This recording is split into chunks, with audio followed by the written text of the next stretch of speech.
Spain's Costa Blanca. Sand, sea, sun. A little slice of paradise. But the brighter the sunlight, the deeper the shadow. The Belfast man's been missing in Spain for 6 days. He was seen here, he was seen there, he's partying here, all this. John wasn't partying nowhere. I'm sure the Guardia Civil would love to know exactly what happened in that house. Who killed John George?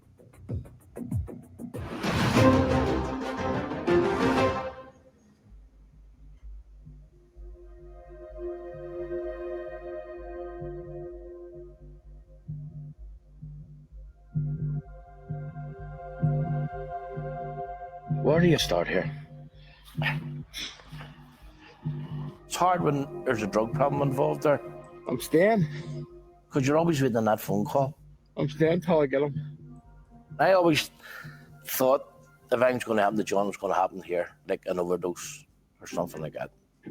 Never in my wildest dreams did I think that I'd be running the fields of Spain at Christmas time.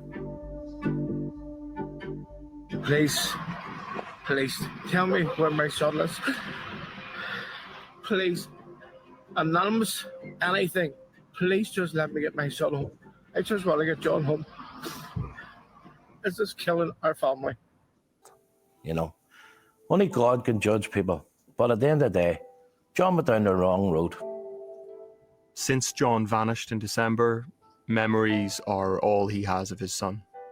John was a typical young lad growing up in West Belfast. John was a great boxer. Boxed for the Saints Boxing Club. Won Antrams, Ulsters, won all the boxing. The only one he couldn't win was the All-Irons. 16, started drifting. Got involved with a bit of an older crowd. Done something one night, went to prison. John went to prison, committed prison. Wasn't the same boy went into prison. No interest.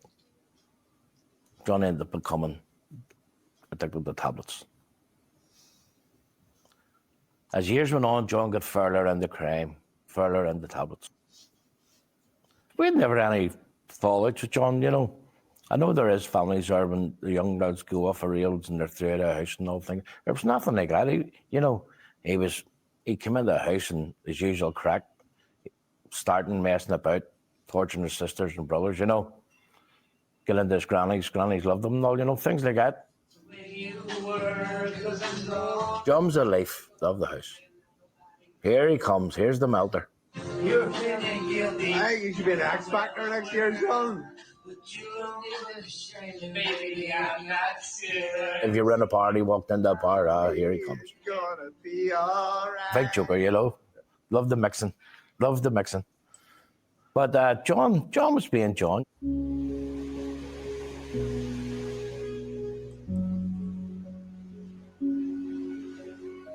After the death of a relative, John had gone on holiday to clear his head.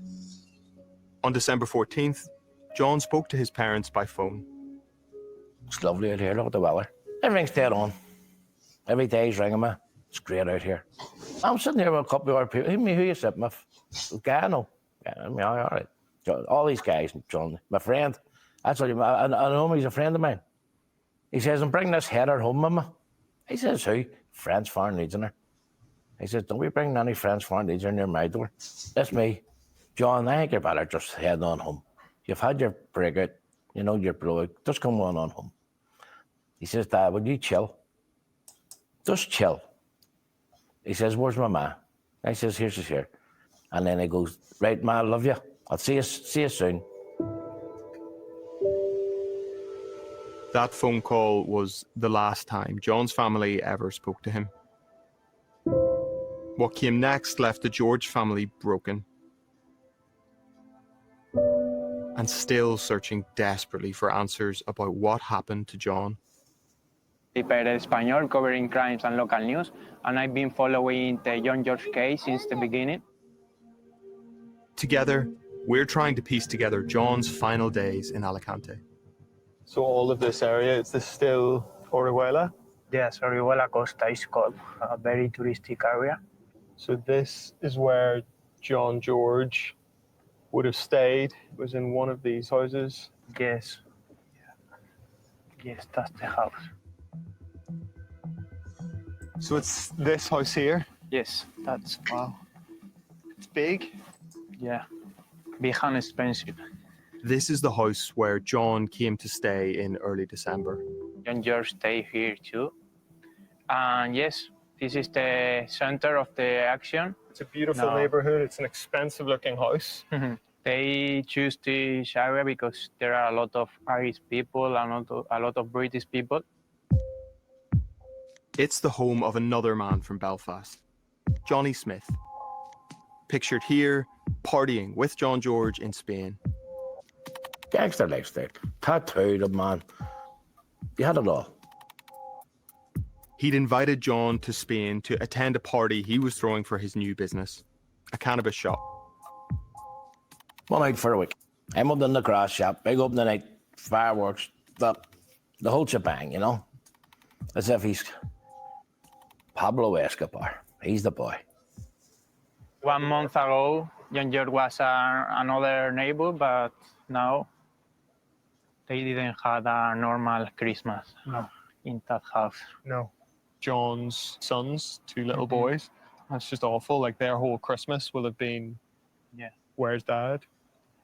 I mean, maybe they already do, but I'm sure the Guardia Civil would love to know exactly what happened in that house. For now, this is what we know. John left this house on December the 14th.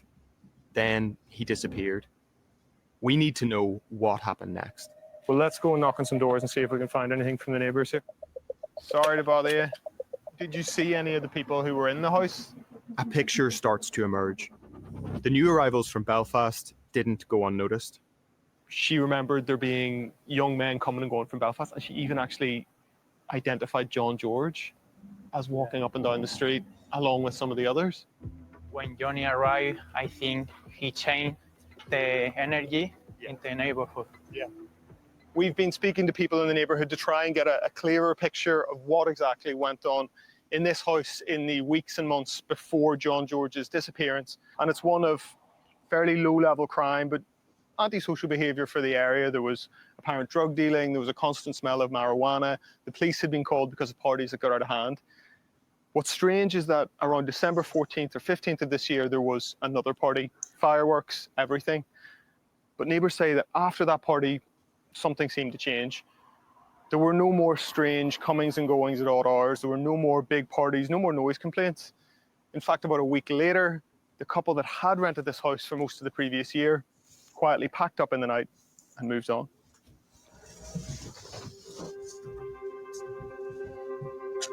The new cannabis shop in Benidorm, a luxury villa, suspicious comings and goings. It's not hard to see the potential link to a darker side of life on the Costa Blanca. This investigation takes us into a world that most tourists don't see. In charge of all serious crime investigations in the Alicante region. It keeps him busy. Desde delitos contra las personas, lesiones, homicidios, trata de seres humanos, a robos, robos con fuerza, robos con violencia o tráfico de drogas. No es un problema, realmente creo que lo tenemos controlado y... He has seen firsthand the brutality that accompanies crime in the region. Cuando estamos hablando del negocio, el negocio es el negocio. Y esta gente es igual de violenta si el tráfico es de marihuana que si el tráfico de drogas es de cocaína o de heroína. Sí, ha habido casos de avisos que hemos llegado porque ha habido disparos y había una plantación de marihuana y no había nadie. Había desaparecido todo el mundo, había un charco de sangre. For Colonel Dardere and his team, multinational crime gangs and criminals from overseas are a particular headache. Además, en esta zona, como hemos hablado, el nivel de delincuencia extranjera es muy alto, al igual que la población. I went through Spain like a Tasmanian devil, and I really did. I I was debt collecting, drug dealing, beating, shooting, carrying guns. There was nothing I'd never done over there. Marvin Herbert has spent years in prison for serious crimes. After his release from a UK prison, Marvin saw opportunities in Spain, already awash with British and Irish gangsters. I'm going to go to Spain and I want to get involved in work, because if he can do it and he can do it and he can do it, I can do it. Because I think he's a mug, he's a mug and he's a mug. He ain't got no arsehole. I'm stronger, I'm harder, I'm more ferocious than all of them, and I'll eat them if I need to. And it ended with me being shot 5 times, once in the leg, once through the arm, through the pelvis, once through the genitals and exiting my right testicle, and once in the forehead and then once in the eye. That was the boom, that was the slap in the face that I needed to see what I'd become. And it's just karma. You get back what you put out. That's why Marv's nice, kind, humble, selfless, and harmonious. There you go. Now reformed, Marvin is helping us make sense of the world of expat crime on the Costa Blanca. People that are not at the top level are people that are getting used, and that's it. So you're either wrapping and packing, you're either delivering, you're either picking up. So they're dispensable people that they just use because they don't respect them. John George ends up travelling out to Spain, minor criminal who has substance abuse problems. Yeah, target. Simple. That's him. Because who's going to complain when he's not here? Who's going to complain when he gets a slap? Like, what's he going to do? Because in their head, he's only a junkie. He's only this head. He's only that head. That's how the criminals think about stuff. Just vicious. At first, John's time in Alicante seemed to be going well, but when days passed with no contact, Billy became concerned. My John would have rung. He would have done something, even if they're in a party. Somebody has a phone. So he'd never be out of contact? Never. Our John rung me 5, 6 times. We called him. I actually had him under my phone, Malter. Because all he done was melt your head. When Billy tried to get in touch with John through his friends, he was told that John had moved on to Benidorm. Rung Johnny Smith. Johnny Smith says John was going up to a guy he knew from Liverpool called Pudgy. He's up to stay with him. He says, no, I'm going to do. I'll take a wee drive up into Benidorm. We're not far from it. I know a couple of doormen. Was there any fights or thing? I mean, see, do you speak Spanish? Could you ring the hospitals or anything like that? He says, I'll do this and I'll do that. So Johnny's going to sort it all? Johnny's going to sort this out. Billy was told not to worry. Johnny had organised a flight home for John the following day. He even sent the ticket info so John's family could be there to pick him up. They sent me these. Ryanair, raised into Dublin. So, John didn't get off the flight. It's just strange. After days without contact, John's father travelled to Spain to formally report John as a missing person just before Christmas. I started looking for John on the 23rd of December. Day 2 of the search for John George. Where do you start? You know, every morning we woke up, where do we go? Look at the size of what 6 people have to try and go through here. This is a needle in a haystack. I need locals to come and help us find our son. We just need him home. Just us. No Spanish police. I have his bed sheets in a bag for the sniffer dogs. We're doing everything we can as a family.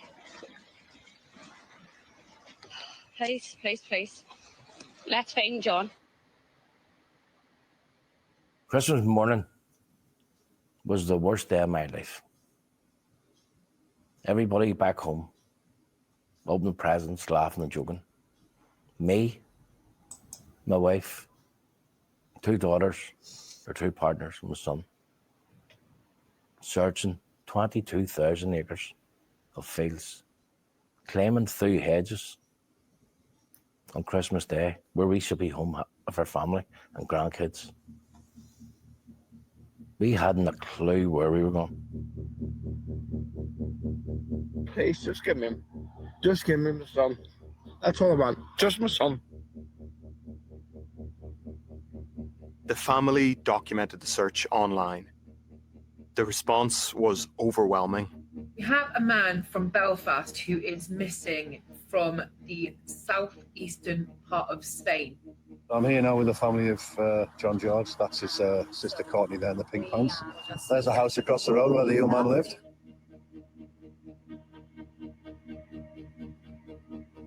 Whether it was the mystery attached to John's disappearance, or its similarity to other recent cases, or just people understanding how painful it would be not to have a family member present at Christmas time, whatever it was, there was something in John's case that just really resonated with people.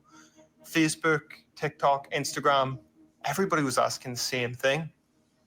What happened to John? But some misinformation was coming from closer to home. Some of those who told the family they wanted to help with the search seemingly didn't want John to be found. I'm driving. We're just getting ready to go out on a search. And my phone rings, and the guy goes, I need to speak to you. He's going, this is where your son's body is. The message came from one of the last people John had been seen with. Michael Malley, the ex-Foreign Legion soldier. We went up there by a dog team. We searched fields upon fields all day, lies. I smelled the rat then. Some of those involved in the search for John, people who were telling the family how much they wanted to help, they were laying false trails. You've been told he was stopped by the police. Lies. You went to meet someone from Liverpool. Lies. Been told that he's been spotted partying on the beach. Lies. Then somebody says, look over here, he's probably there. Lies. Another day of a search for John George. Through all the lies, one truth remained constant. John was still missing, and the family were still searching. This is one of the sites where the family came to look for answers about what had happened to John George. And when you're here, you get a sense of just how hopeless a task that must have felt at times. To come here day after day, desperate for answers about your loved one, and to leave with nothing. It must have just felt utterly hopeless.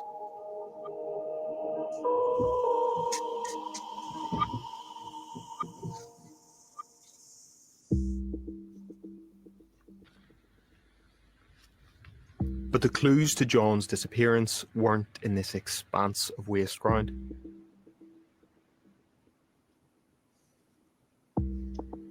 They come back to what happened here, in the nearby house where John was staying before his disappearance. This house where John came to stay with a friend wasn't what it appeared. A glamorous villa in a quiet neighbourhood surrounded by retiree expats. Neighbours tell us the house had been reported to the police. Wild parties, open drug use, and suspicious comings and goings. We can't know what happened to John until we know more about what happened inside. We understand that when Johnny Smith was here, this house was full of drugs. A lot of cannabis and tablets, drugs like Xanax. Even with home security precautions like CCTV cameras all around the house, we believe that Smith was agitated, taking a lot of those pills himself. Around this time, Billy's attempts to contact Johnny Smith by phone were suddenly met with silence.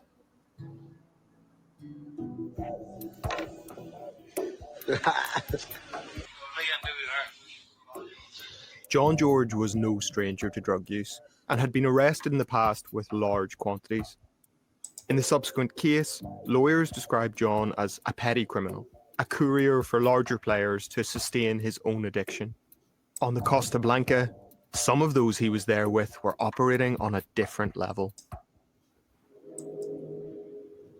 Spotlight has obtained and verified 2 videos recorded inside this house in the weeks before John went missing. Never heard of my life, right? But they're coming from fucking Slovakia. These videos appear to show John George looking at photos of weapons on the phone of Michael Malley, an ex-Foreign Legion soldier. They were to kill us. In the second video from this house, filmed minutes after the first, John appears to have been handed a gun. Well, needs you buy. Ankle-laser.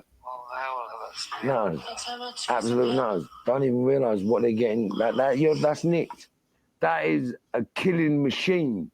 Yeah, the bullets travel over 700 miles an hour. It's going through anything. Do you know what I mean? So, and all it takes is bat, a little bat. That's it. And that's what those people don't realise, that what they're egotistically drawn towards is a life of misery and death. If you're playing with guns, taking drugs, and counting money. But what's going to happen? Something. Happy tears, sad tears. Happy tears we found him. Sad tears when we're bringing them home. But it says I was going to get him. I'd still be there today. I got him.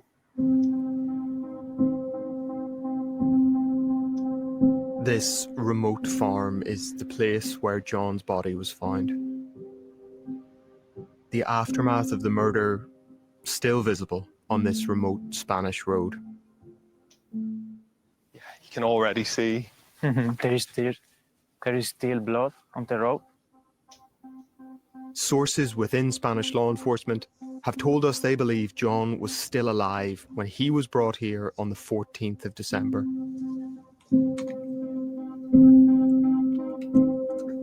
This remote farm was the scene of his brutal killing. John was murdered.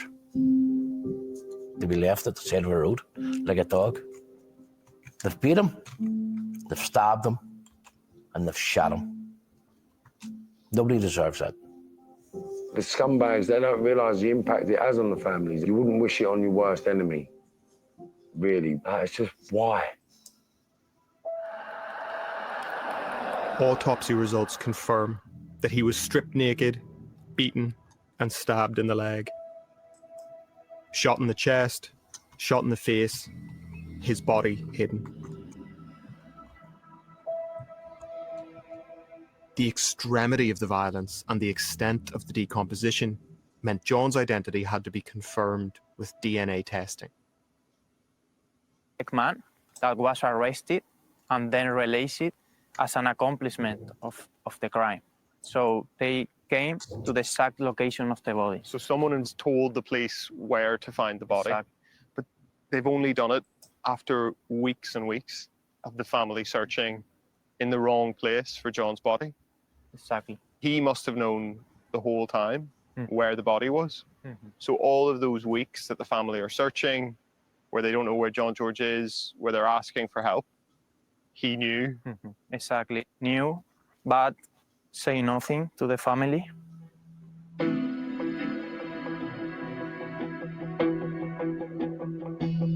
It's still unclear what sparked this brutal attack.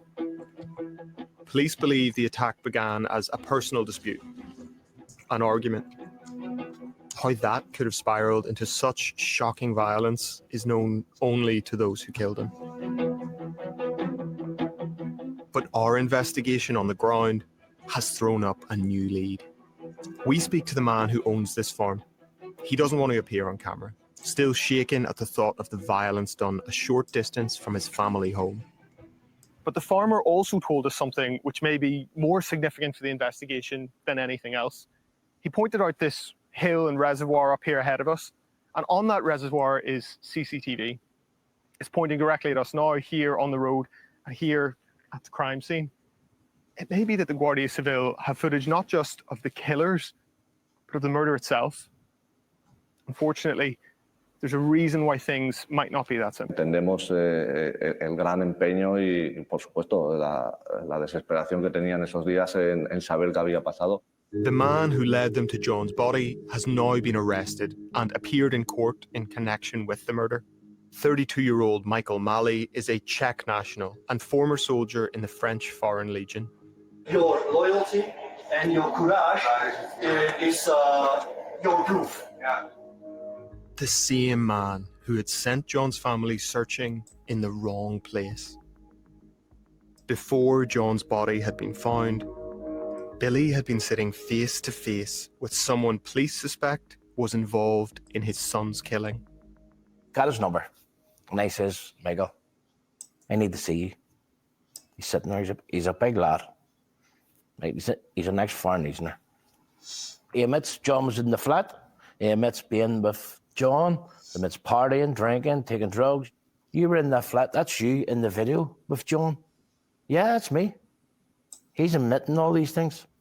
Our investigation suggests that it was on Michael's phone that John had been looking at pictures of weapons. And then the gun appears. And I'm looking him straight in the eyes, and he can't look me straight in the face. He says, you ring me anytime. Our investigation suggests he was still at this house in Orihuela Costa, and even then, in possession of at least one illegal firearm. Guardia Civil missed a chance to take Johnny into custody.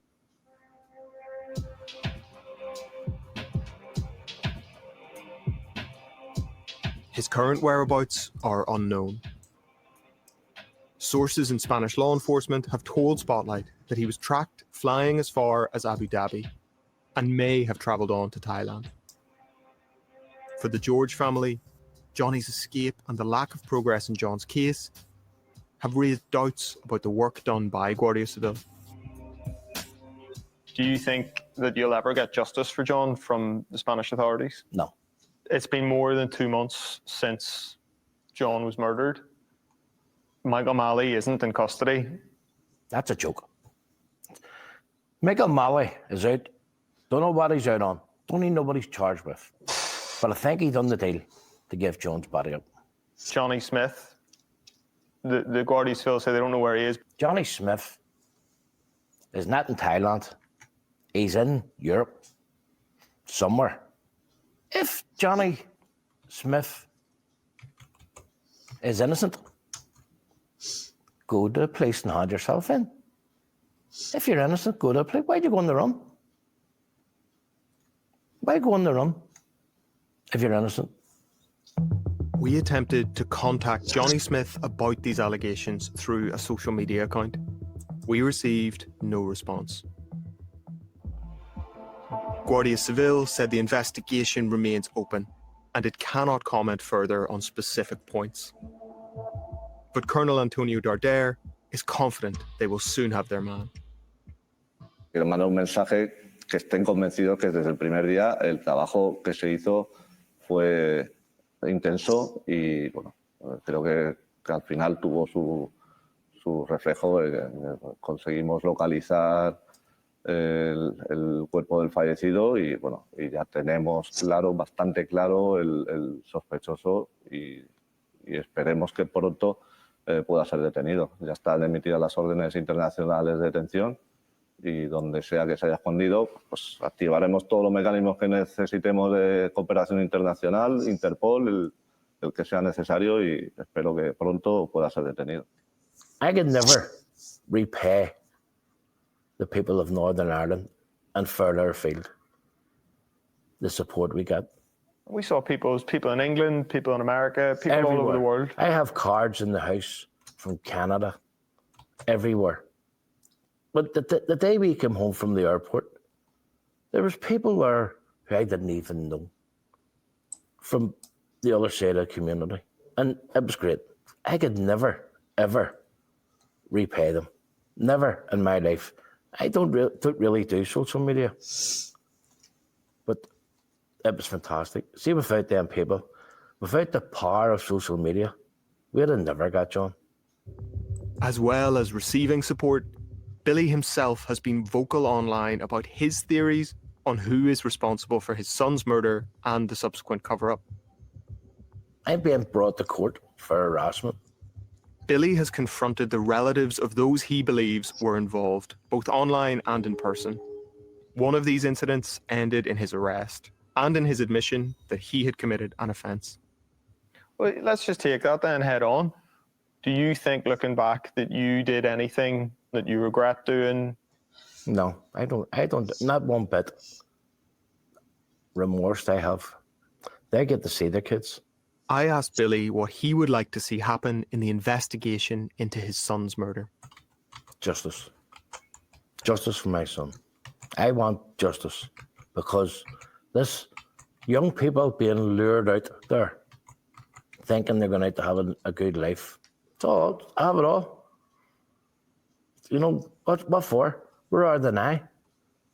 They're all on the run. They have to come out. They have to come out. A rat always comes out of its hole.